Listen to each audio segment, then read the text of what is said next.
Isa pa rin naman nga po mga ka-one story si Russell Westbrook sa pinakamalaking pangalan na available sa free agency bilang isang unrestricted free agent since wala pang ang team ang kumukuha sa kanya dahil na rin sa edad at paglamya ng kanyang performance. Alam nga ninyo, isa siya sa mga naging dahilan ng pagkatalo ng mga teams na sinasalihan nito.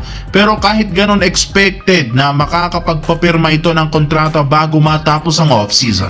May ilang mga teams ang kahit papano interesado sa kanyang serbisyo kagaya ng Sacramento Kings. Ayon sa source, lalo kay Chris Haynes mula sa Yahoo Sports, nagkausap na nga ang kampo ni Westbrook at ang front office ng Sacramento patungkol sa pipirmahang kontrata nito. Nangangailangan pa rin naman ngayon ang Kings ng isang legit at veteranong gwardya na aalalay sa kanilang mga superstar na gagawing kampanya next season sa pagkuha nila kung sakali man na magkampiyon sa susunod na taon. Samantala, matapos nga pong makapagpakitang gila sa mga rookie sa NBA draft sa nagdaang Summer League, inaabangan rin naman ang mga manlalarong papasok next year taong 2026. At isa sa pinakamatunog, pinakamainit na pangalan dito ng projected first overall pick na si AJ Debats na nag-trending ngayon sa kanya sa social media ngayong araw kasunod ng video nito na pagpapakita ng kanyang max vertical jump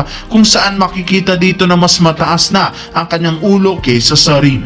Kaya hindi na napigilan ng mga fans na mamangha sa athleticism nito. Para sa inyong kalaman, si AJ Debats nga ay isa lamang 18 years old, 6'10" small forward na maglalaro sa BYU basketball. Sa ngayon, siya ang number 1 player ng ESPN sa 2026 NBA draft class, gayong napakaraming colleges ang nag-o-offer dito. Marami na itong sinalihan kagaya ng pagrepresenta sa Team USA sa pagkuha nila ng gintong medalya. Siya rin naman ang MVP dito sa Under-19 FIBA World Cup kung saan nag-average ng 14 points a game, 4.1 rebounds, 2.3 assists. Kaya aabangan at pag-aagawan nito ng mga teams na papasok niya sa NBA next season.